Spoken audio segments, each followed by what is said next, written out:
So far, we have considered two main routes of transmission. One is infection by coming into contact with something that has the virus on it. The other is infection through droplets emitted in sneezes and coughs. But some experts say there is possibly a third infection route.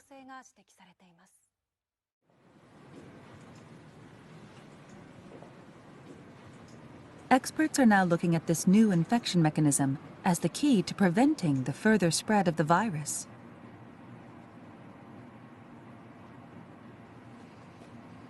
ただの会話の中で感染が広がっているとか、ある程度の距離があってもそれが広がっているような、そういった事例を見ると、通常の飛沫感染だけでは説明できない、非常に小さな粒子ということで、マイクロメーターの粒子、マイクロ飛沫感染とも呼べるような、そういった状況が起きたんじゃないかなというふうに考えられます。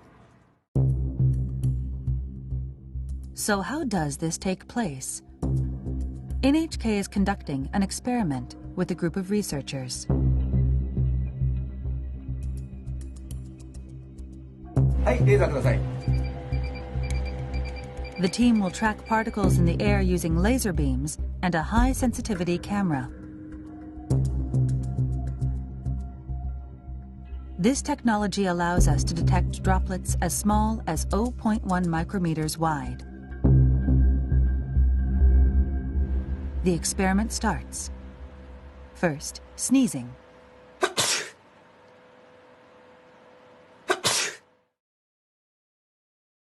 We can see a large droplet about 1 millimeter in diameter. It quickly falls.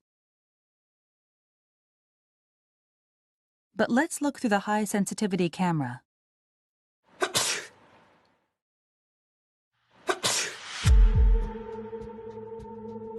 We can see small particles that seem to glitter floating through the air. These particles are all smaller than 10 micrometers, or 1/100th of a millimeter in diameter. Let's take a look from a different angle. They're small and light. You can see them drifting through the air. These are microdroplets.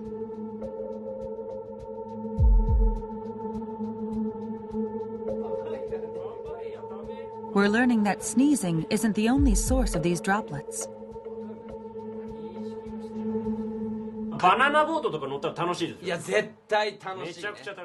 We ran the same experiment on a close-range conversation.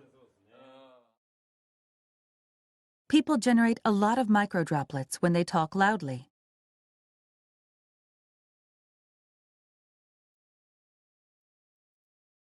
The droplets between these two stay where they are. They don't drift away.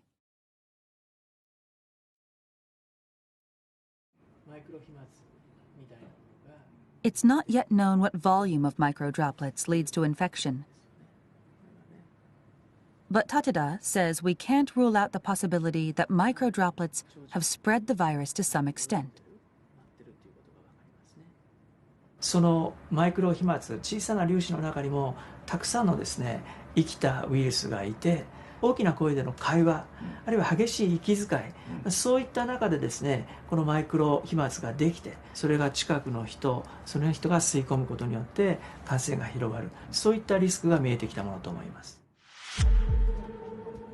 The risk of infection through microdroplets becomes even greater in a closed space with poor ventilation.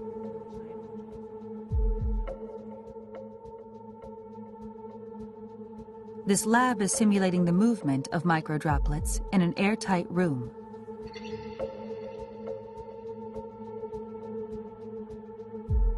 About 10 people in an enclosed space the size of a classroom. A person coughs once and spreads about 100,000 droplets.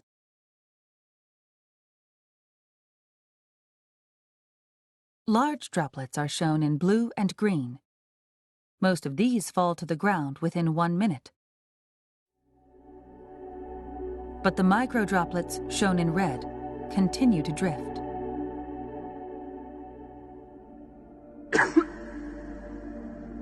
This simulation uses only microdroplets.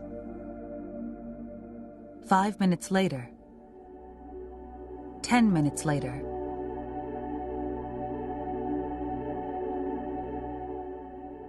"20 minutes later. The microdroplets are still floating in place.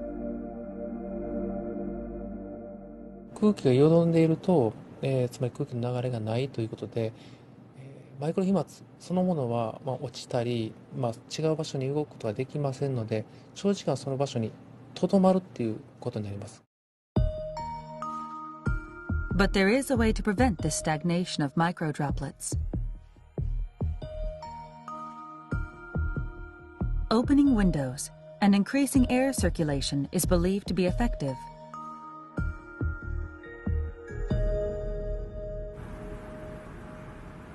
When you open a window,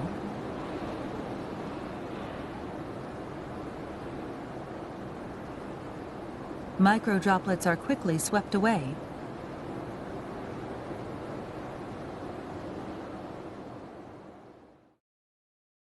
They're very small and light, so any airflow will get rid of them.